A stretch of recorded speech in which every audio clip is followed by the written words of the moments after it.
Psalms 126, verse 5 to verse 6. Those who sow in tears shall reap with shouts of joy. They weep as they go to plant their seed. Talagang hindi biro ang magtanim. Amen. Talagang may sakripisyo, may pag-iyak. But they sing as they return with the harvest. Ang ating tema ngayon, ang 14th-year anniversary ng CGCF-JTG, Great Harvest. Sabay-sabay na sigaw, Great Harvest. Ang lahat tayo po, sabihin mo sa kanya mo, handa na ang harvest ko. Sabihin mo sa kanya, handa na ang harvest natin. Sige po tayo lahat ay makakupo. Praise God again. In behalf of Jesus the Gospel Church Global, kami po ay bumabati muli sa kabuuan ng CGCF-JTG sa inyong pong 14th year anniversary. And of course, sa inyong mga senior pastor, Pastor Tirso, Pastor Rabioli, na talagang malapit po sa aming puso. We honor you and we respect sa ginagawa ng Diyos sa inyong buhay. Amen. Wala nung kami po ay magsama, hindi biro mga pinagdaanan, marami mga pagsubok suliranin, may mga bagay na gustong gawin ng kaaway, pero kailanman hindi siya magtatagumpay. Sabi mo nga sa katabi mo, hindi magtatagumpay ang kaaway. Mahirap magsalita ng walang kausap, sabi mo kailanman, hindi magtatagumpay ang kaaway. Amen.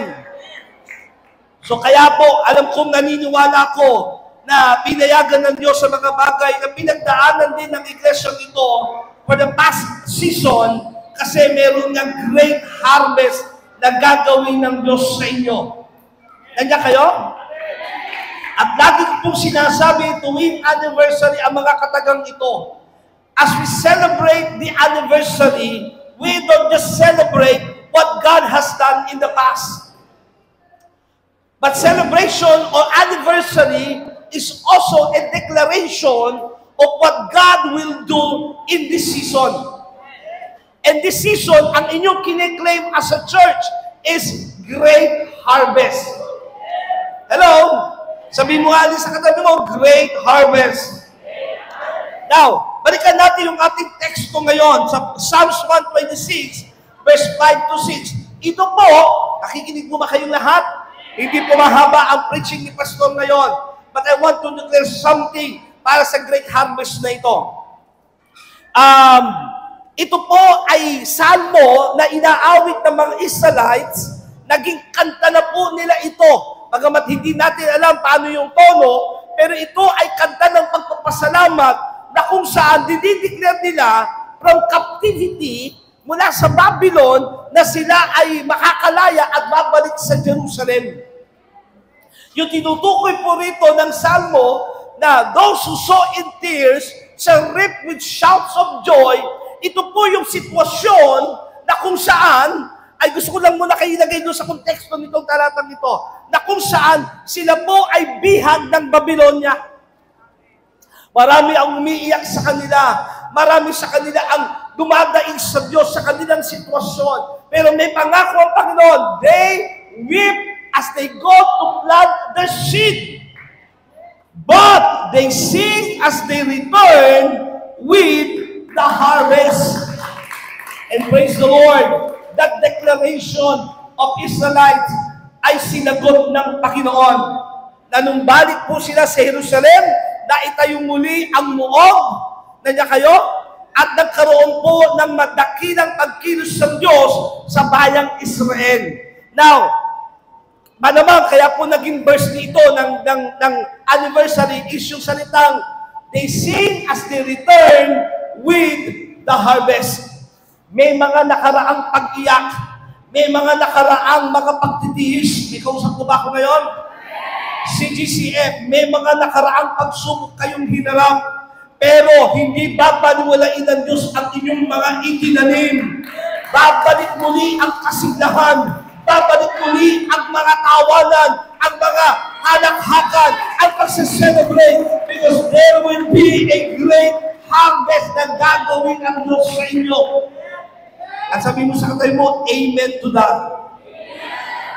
Now, great harvest, sinabi ng Panginoong Hesus sa Luke chapter 10, verse 2. He told them, the harvest is plentiful, or the harvest is great, but the workers are few.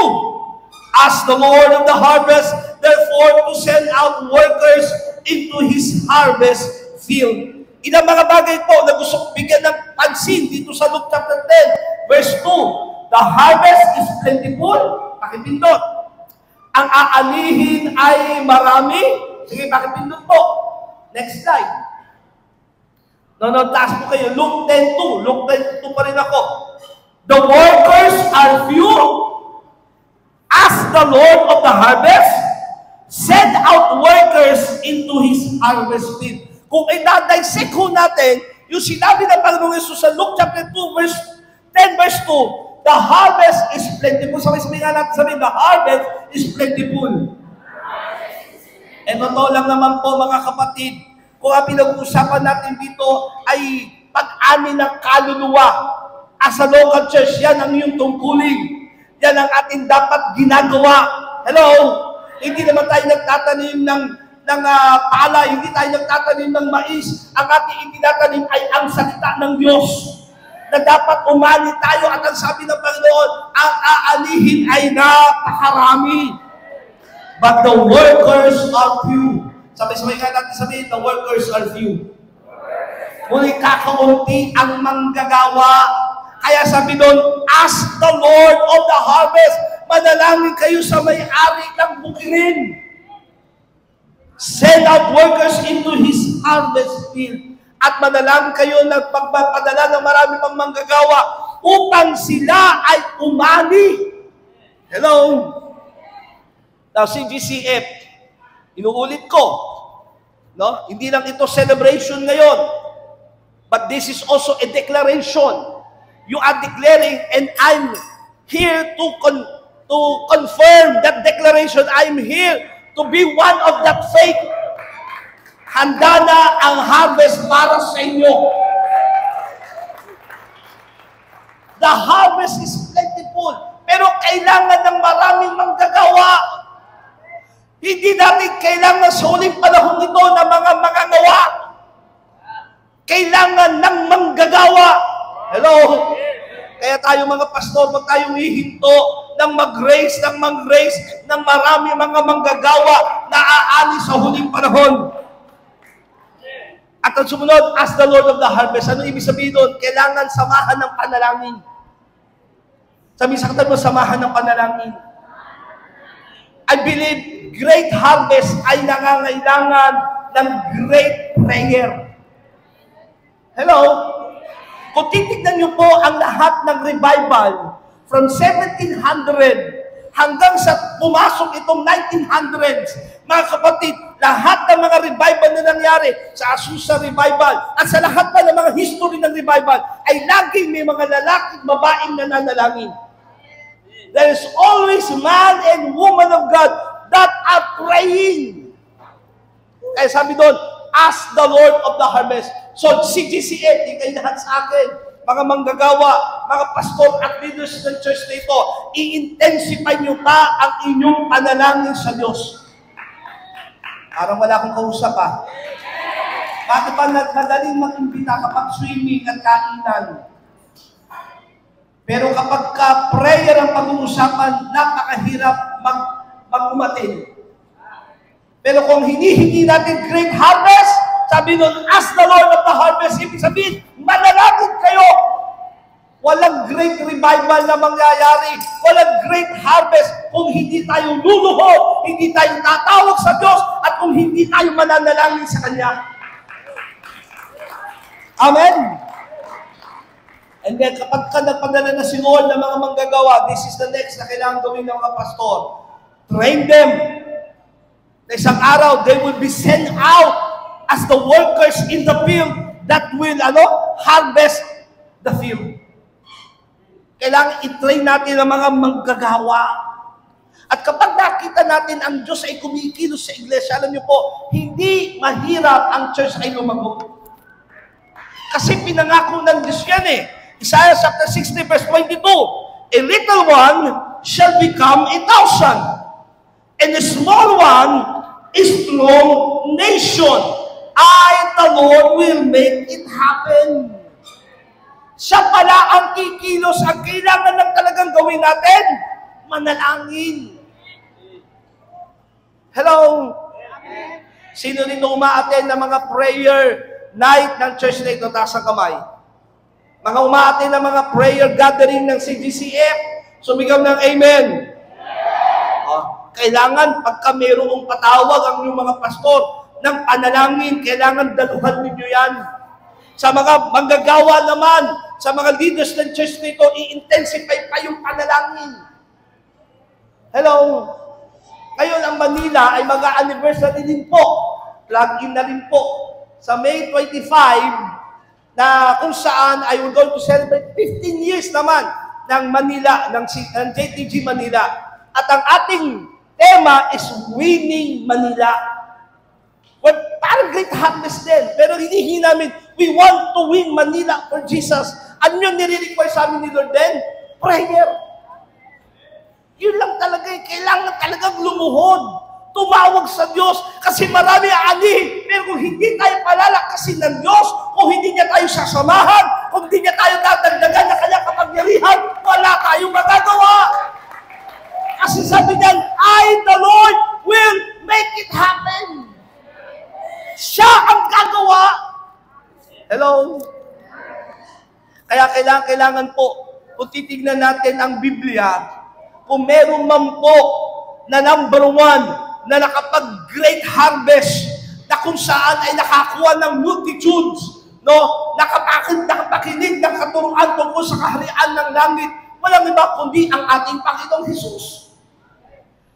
Siya po ang dapat nating gayahin pagdating sa great harvest. So let us imitate Jesus. Kailangan gayahin natin ang Panginoong Hesus.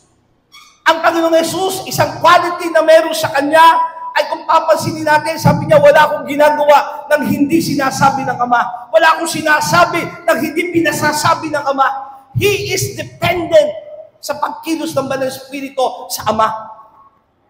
Hello? Kaya paglalabas tayo sa ating mga sariling kakayanan lamang at gagawa tayo sa sariling lakas lamang natin, mabibigo tayo.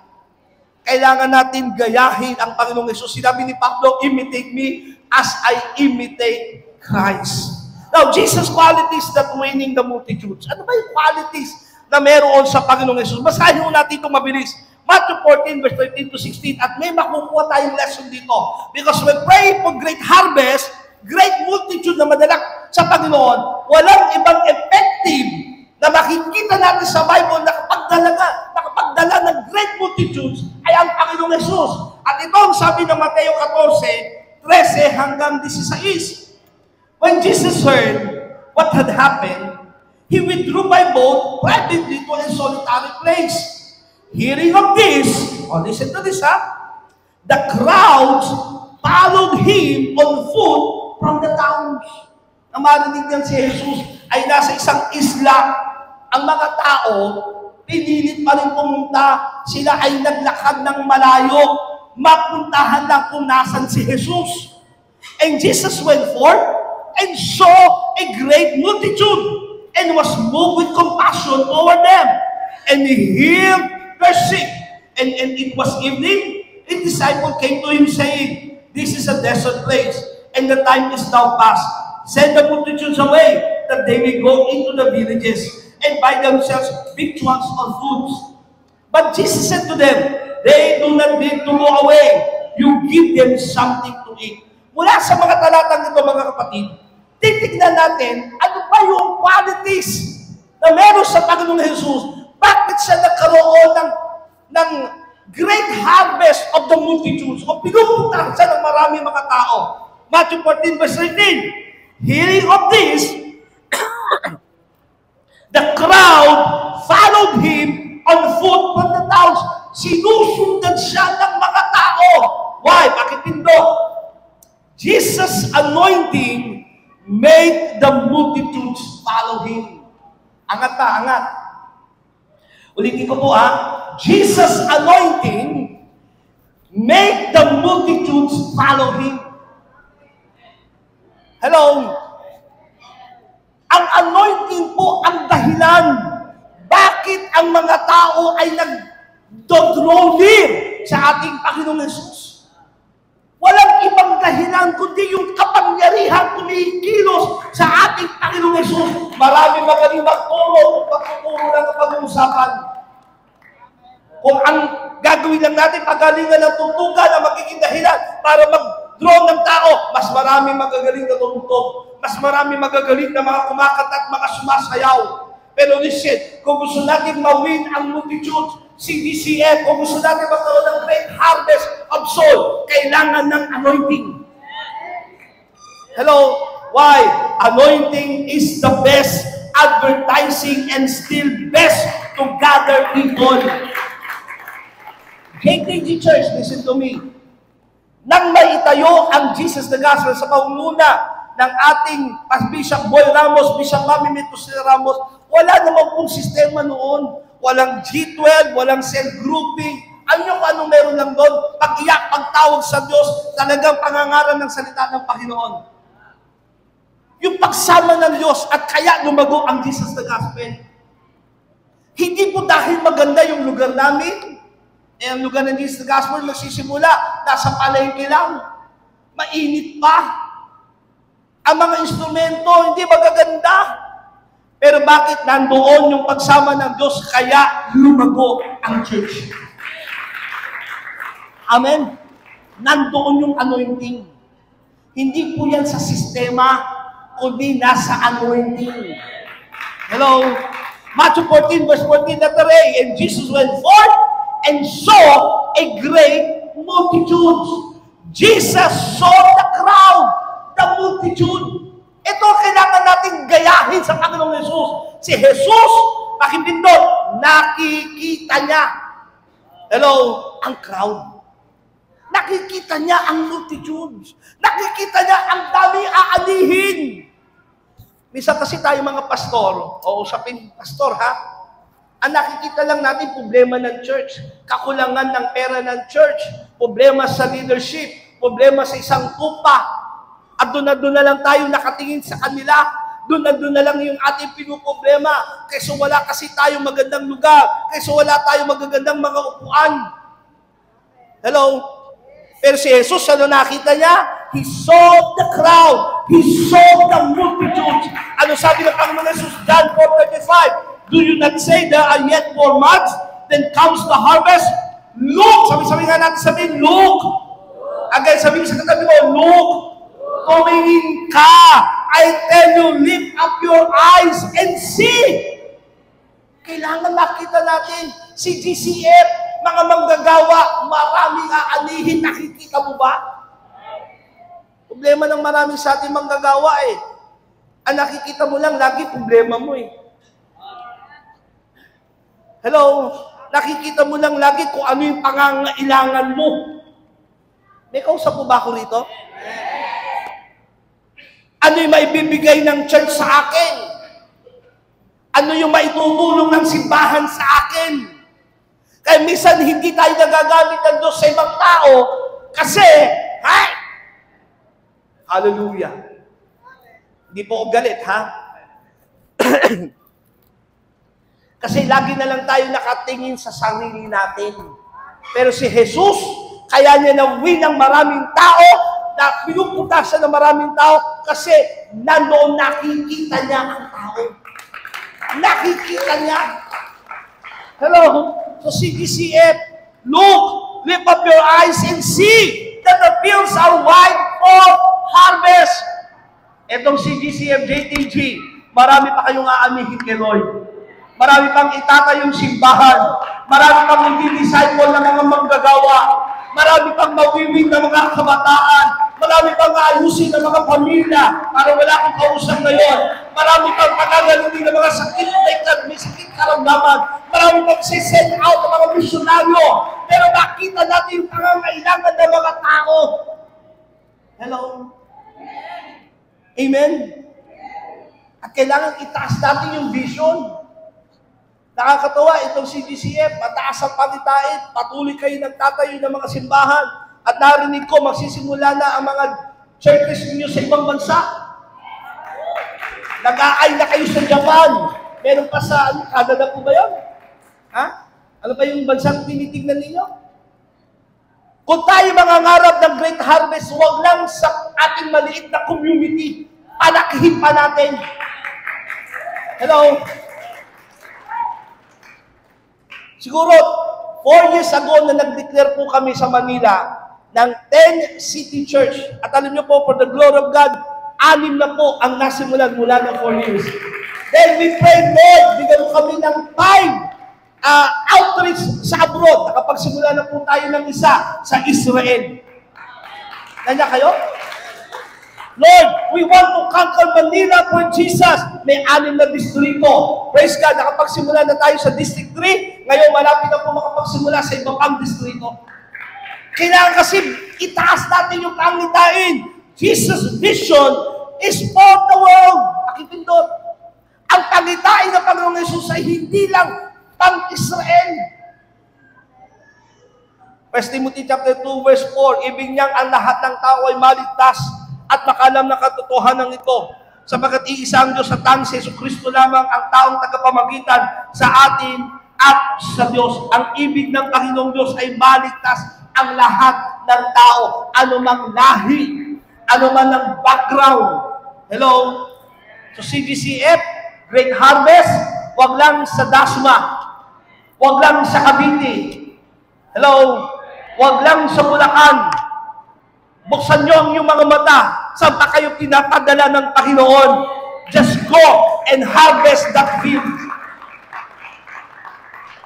Sumunod. Matthew 14, verse 14, letter B.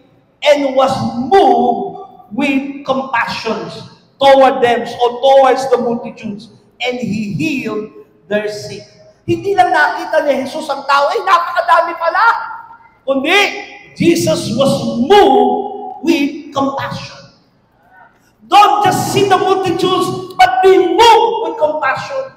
Gusto natin mawin ang multitudes? Gusto natin magkaroon ng great harvest of soul? Don't just see na ang daming tao sa lugar na ito. Potential itong lugar na ito. Nandyan ang palengke, nandyan ang eskwelahan, nakikita natin yung dami ng tao, pero wala naman tayong puso sa tao. Kailangan we are moved with compassion. Don't just see the multitudes, but be moved with compassion. Matthew 9:35 to 37, Jesus went through all the towns and villages, teaching in the synagogues, preaching the good news of the kingdom, and healing every disease and sickness. When He saw, nandiyan kayo? Mababasa ba? And when He saw the crowds, He had compassion on them because they were harassed and helpless like sheep without a shepherd. Kailangan tumuan tayo. We're asking for great harvest. Kailangan mula sa mga pastor hanggang sa lahat ng leaders, lahat ng mga manggagawa at members ng CGCF, kailangan mapuno ang puso ng bawat isa ng pag-ibig, ng compassion, ng pagtingin sa mga kaluluwa. Kaya sabi mo nga sa katabi mo, pwede bang sikuhin mo siya ng malakas, tapos na dapat ang pagiging makasarili. Hello? Amen? Kapag ba may dumating na bago, willing kang ibigay ang upuan mo. Amen? Hello? Hindi yung, hindi, upuan ko to, ako na una, bahala kayong tumayo dyan. Kapag may gusto bang umaten at walang pamasahe, willing ka bang magbigay ng pamasahe? Parang galing sa ilong, ha? Kapag kailangan sunduin, may sasakyan ka naman, handa ka bang malundo ng kaluluwa? Yan yung pagha-harvest ng soul. Merong intentional na gagawin para maabot ang tao. Hello? Handa ka bang gumastos para sa evangelism? Iba talagang parang di naintindihan yung message ngayon, ha? Siguhin mo yung katabi mo, sabi mo, gagastos daw. Magastos po ang evangelization. Magastos po ang pagdi-disciple. Pero kung wala kang passion sa kaluluwa, manghihinayang ka. Pero tandaan niyo ito, anumang ibinigay niyo para sa kaluluwa ay hindi kawalan. Anumang programa iyong gagastusan para sa pag-abot ng maraming tao ay hindi kawalan. Naiintindihan niyo yun? Hindi kawalan. Para ka lang nag-i-invest. Hello? Kaya sabi mo sa katabi mo, mag-invest pa sa kaluluwa. And then Jesus was moved with compassion. Ano ibig sabihin yan? Be attentive to people. Mag-attentive tayo sa mga tao. Pag may dumating na kabataan, huwag nyo lang basa-basa tutuksuhin o ano mang gagawin nyo sa kanila o ano mang bagay. Kundi be attentive. Yung pala itong batang ito, kaya pala iyakin, huwag nyo tuksuhin. Yung pala, may pinagdadaanan. Rape victim pala siya. Be attentive to people. Compassion is not just a feeling, but it involves action. Kailangan may gagawin. Hello? Mark chapter 1, verse 40 to 42. Filled with compassion, Jesus reached out His hand and touched the man. Ito po yung isang taong may ketong. Dahil alam ni Jesus sa pangangailangan ng taong ito. Siya'y nahihiya sa kanya sakit karamdaman, puro siya sugat mula ulo hanggang paa. Pero because of the compassion, hinawakan ni Jesus ang taong ito. At nung hinawakan siya ni Jesus, ang taong ito ay gumaling. Reach out to people. Hello? Reach them with compassion. Ang tao pong i-harvest natin, listen to this, ay hindi po pangdagdag lamang ng bilang ng simbahan. Hello? Kundi sila ay dadalhin natin sa paanan ng Panginoon upang maranasan nilang biyaya ng Diyos, makilala nilang meron Diyos na nagbabago ng buhay, nagpapagaling ng may sakit karamdaman, at sila'y makadagdag hindi sa simbahan natin, kundi sa kaharian ng Diyos. Kasi pag namali yung intensyon natin, ay magkakamali tayo, imbis na lumalago, bumabagsak. Amen. Jesus noticed the conditions of the crowd, the multitudes. Pakipindot, they do not need to go away. Give them something to eat. Pakipindot, sabi ng mga disciple, naku, ginagabi na po, Panginoong Jesus, pwede ba pauwiin nyo na yung mga napakadaming tao na yan? At para makabili na sila ng pagkain nila. Pero sabi ni Jesus, wag nyo silang paalisin nang wala kayong ibinibigay sa kanila. Don't let them go away. You give them something to eat. Kaya pag may pinapadala si Lord sa atin, hello? Kailangan may matatanggap sila mula sa atin. Hindi pa pwedeng pumasok sa simbahan at paglabas walang nangyari sa kanila.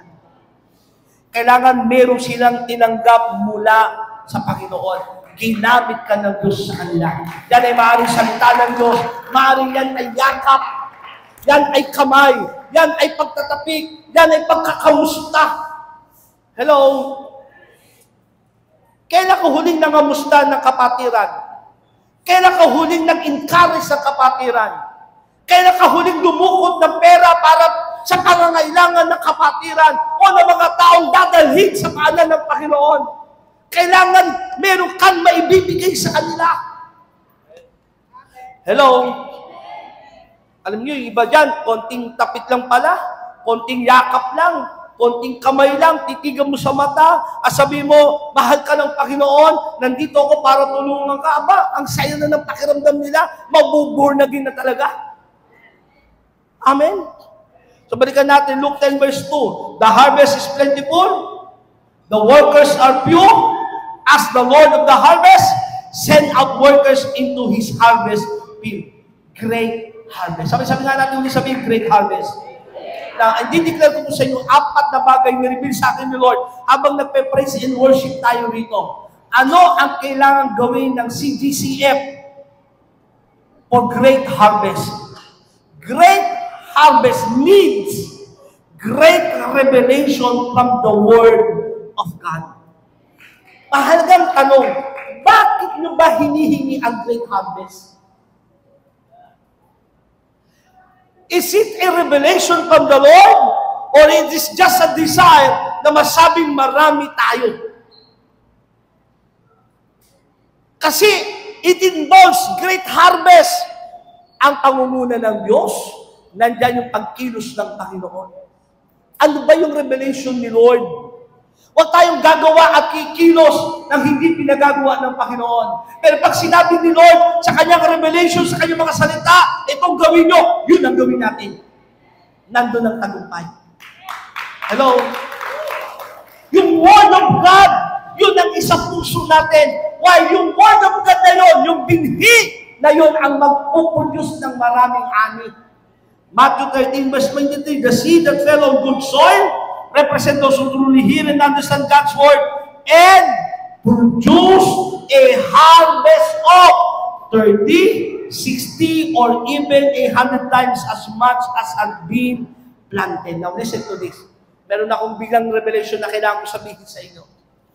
Sabi doon, kung nababasa nyo, God's Word and produce. Sabay-sabay nga natin sabihin, produce. A harvest. Ulitin natin, produce a harvest. Saan nanggaling yung pagpaproduce ng harvest? Through the seed of Word of God. At yung seed ng Word of God na yon ay magpuproduce ng harvest na 30, sabihin natin 30 folds, again 30 folds, 60 folds, 100 folds, again 30 folds, 60 folds, 100 folds. Ang mga churches, depende sa pagtanggap ng revelation ng Word of God, ang manifestation ng harvest sa kanilang mga paglilingkod. Merong nasa 30 lang, merong nasa 60, nasa 100 folds.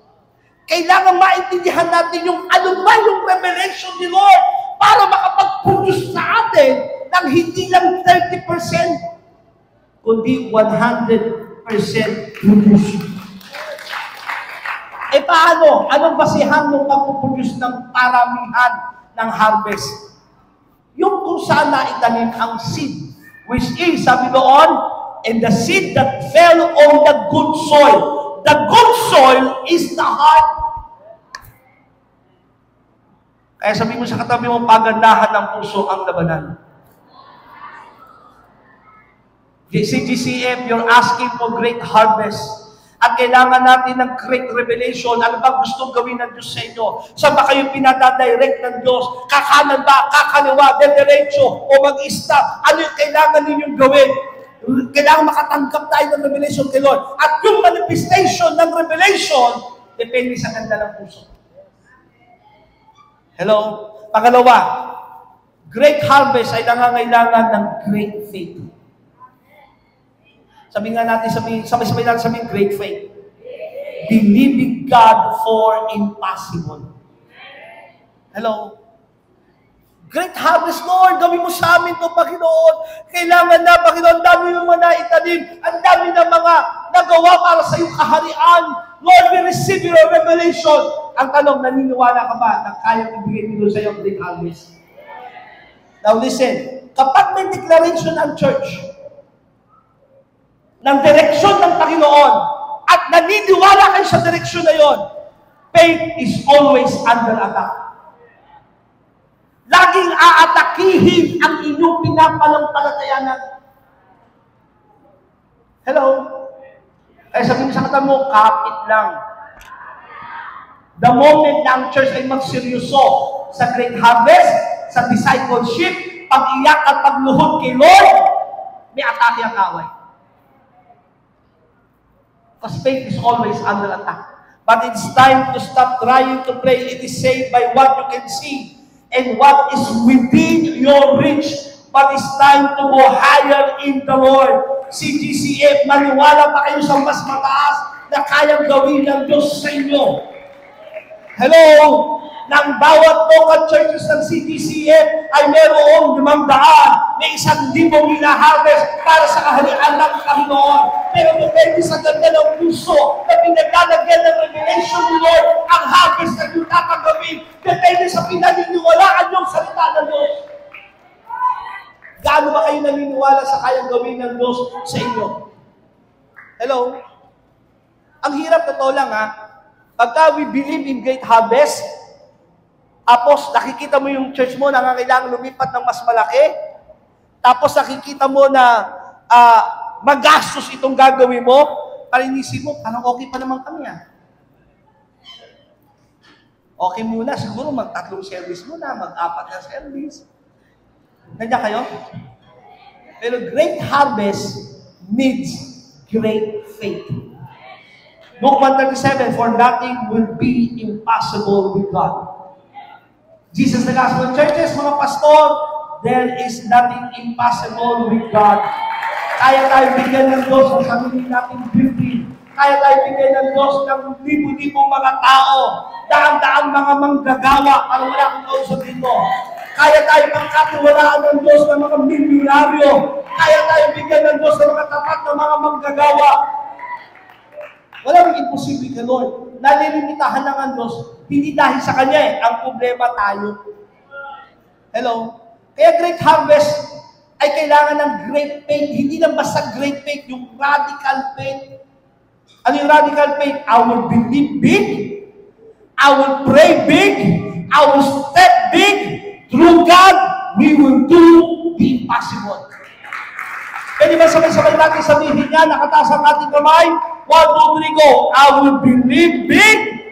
I will pray big. I will step big. Through God, we will do the impossible. Hallelujah! Ito yung time maniwala ka sa mas malaking kaya kang gawin ng Diyos. Hello? I want to practice sa'yo, may mga nandito, nakaupo lang kayo for the longest time in your attending this church, pero merong ginagawa Diyos sa inyong puso, merong ini-stir up ni Lord ng Espiritu, kasi isa ka sa gagamitin ng Diyos na magiging manggagawa ng Panginoon, na nakahagas ng kaluluwa. Kung titignan mo yung sarili, parang hindi mo kaya. Para kung titignan mo yung background, hindi ka magaling magsalita, hindi ka tapos, o hindi mo alam ang maraming mga talata ng Bible, pero pinili ka ng Diyos. Sinasabi ng Panginoon, kailangan kita sa aking kaharian, kailangan maniwala ka sa malaki. Kaya ng Diyos gamitin ka para sa iyong pamilya, para sa iyong community. Kaya kang gamitin ng Diyos sa iyong eskwelahan, sa iyong trabaho. Kaya ng Diyos balikan ang buong city for Him. Walang imposible sa Diyos. Maniwala lang tayo. Mga kabataan narito, huwag nyo tingnan dahil kayo'y kabataan at sabihin yung hindi nyo kaya. Hello? Inihahanda ng Diyos ang mga kabataan for great harvest of soul. Pangatlo, kanina, ano sabi? Great faith, great revelation from the Lord, great prayer, nabanggit na rin kanina, then great worship. CGCF, itaas nyo pa ang antas ng inyong pagsamba kay Lord. Sabi mo sa kanila mo, may ipipihit pa tayo. Ulitin mo, para pinipihit mo rin siya, kinukulong mo sa tagiliran, may ipipihit ka pa. Itaas nyo pa ang inyong pagsamba sa Panginoon. Ano sabi ng John 12 verse 32? Sabay-sabay basahin. 1, 2, 3, go. And when I am lifted up from the earth, will draw all people to myself. Kung itataas nyo ang aking pangalan sa buong sanlibutan, ako ang magdadako ng maraming tao sa akin. Hello? Through worship, we lift up His name. Through worship, we say, Lord, we can do nothing apart from you. Through worship, hindi natin, Lord, samahan mo po kami. Panginoon, pangunahan mo po kami. Meron ba may tataas na worship? Meron pa ba si GCF, JTG, na itataas pa ng antas ng inyong pagsamba kay Lord? Great harvest, nangangailangan ng great worship. Yung tipong, ang mga tao, habang nag-worship kayo, bukas ang simbahan, bigla-bigla na lang may mga dumarating, 10, 50, 100, at habang nag-worship kayo, ang mga may sakit gumagaling, ang mga walang nakakakita, yung mga addict nawawala yung addiction nila, nagkakaroon ng revival sa kanilang mga puso, dahil bumababa ay yung matinding presensya ng Panginoon sa inyong pagsamba sa Kanya. Hello? Kaya ang pulpito gawin mo holy kay Lord. Hello? Mga musician kumakanta, italaga, i-consecrate lagi ang sarili sa Panginoon. Huwag kayong tutugtog, tapos paglabas niyo sa simbahan, kakanta naman kayo ng mga makasalimutan. Hello? Gamitin nyo lahat ng pinagkatiwala ng Diyos sa inyo, mga kabataan, cellphone, gadget, para to give glory to God. Consecrate yourself. CGCF, may gagawin ng Diyos sa inyo. May nangangailangan ng great worship. At kasama dyan, consecrate yourself to God. Hello? Italaga pa ang sarili sa Panginoon. And last, pang-apat o pang-lima, great harvest need great move of the Holy Spirit. Zechariah chapter 4 verse 6, sabay-sabay basahin, and this will be my last verse. 1, 2, 3, go. Not by might, nor by power, but by my Spirit, says the Lord of hosts. Hindi sa iyong lakas, hindi sa iyong kapangyarihan, kundi dahil kumilos ang kapangyarihan ng Santong Espiritu. Kaya kayo dumami, kaya kayo nakilala, kaya maraming mga tao ang nabagong buhay, kaya may mga kwento, may mga patuto na mga gumaling, mga buhay na binago ng Diyos, dahil kumilos ang presensya ng Panginoon. Great harvest needs great move of the Holy Spirit. Payagan ninyo, mag-move kayo. Naalala ko, isang araw, nagkikwentuhan kami ng ilang mga pastor ng Manila. Actually, pagtapos po nito, mamaya, dediretso ko sa revival ng Manila. Mayroong mga pastors and leaders na ginather po doon at magkakaroon ng revival prayer mamaya. Isa po tayo sa speaker. At habang kami ay nagkikwentuhan ng mga host at mga ilang mga speakers, sabi ko, naalala ko noon, mga 1990s, hanggang pumasok yung 2000 sa mga churches, grabe yung move ng Holy Spirit. Naalala ko nung bata ako, kapag ka nag-worship, there are moment na kung saan sasabihin ng worship team leader o ng isang pastor, let us have a quiet spirit. And then mamaya-maya, sasabihin, and allow the Holy Spirit to speak. Maya-maya may mag-speaking tongues. Naalala niyo yun? Maya-maya may mag-shadadadahaya-ladadadahanda. Mamaya-maya may mag-i-interpret ng tongues na yun. Hello? At sabi ko, hindi ko makakalimutan for the glory of God, yung matandang si Ma'am Castro, yung kanyang pangalan. Siya yung laging nag-speaking tongues doon sa aming sinima ng church. At nung, hindi ko makakalimutan, kasi nung nag-speaking tongues siya, narinig ko yung English translation ng kanyang sinasabi. Habang nag-speaking tongues siya, ang receive ko sa English na salita. Kaya nung sinabi ni Bishop Mami, ano ang interpretation of the tongues, ano sinasabi ng Panginoon, bigla akong nagsalita, hindi ako magaling mag-English. Lalo nung kabataan ako, baluktot ang aking English, pero yung na-receive ko, na revelation kay Lord, naintindihan ko yung speaking tongues, sinabi ko, and this is what the Lord is saying to the church. Grabe yung pagkilos ng Banal na Espiritu. Ngayon, marami ng mga simbahan, sabi nga ni Bishop Ramos, kulang nalang kapitinapay para may binuburo sa simbahan. Ngayon may mga anti-move of the Holy Spirit. Hello? Pinagtatawanan na ngayon ng mga pagkilos sa Banal na Espiritu, pero CGCF, i-embrace nyo yung kapangyarihan ng Santong Espiritu. I-embrace nyo malayang kumikilos ang kapangyarihan ng Santong Espiritu sa inyong iglesia. Payagan nyo. Huwag kayong matakot. God is in order, yes. Pero kapag siyang nangunguna, hayaan mo lang siya. Hello? Kaya kapag kumikilos sa Banal na Espiritu, kahit simple lang ang mensahe, ang mga tao nababago ang buhay. Simple lang ang kanta, ang mga tao na pumuspos ng Santong Espiritu. At sa araw, dahil matindi pagkilos sa Banal na Espiritu, hindi nyo na kailangan mag-advertise. Ang Banal na Espiritu ang mag-a-advertise sa inyo. Ang Diyos ang magdadako ng maraming mga tao para i-harvest nyo. Ang tanong, CGCM, handa ba kayo doon? Great harvest, kailangan ng great prayer. Kailangan ng great revelation from the Word of God. Kailangan ng great faith. Kailangan ng great worship. At kailangan ng great move of the Holy Spirit. Tayo lahat ay tumayo. Hindi madali ang inyong hinihingi. Naalala ko yung sinabi ni Elisha kay Elijah. Elijah, alam kong kukunin ka na ng Panginoon.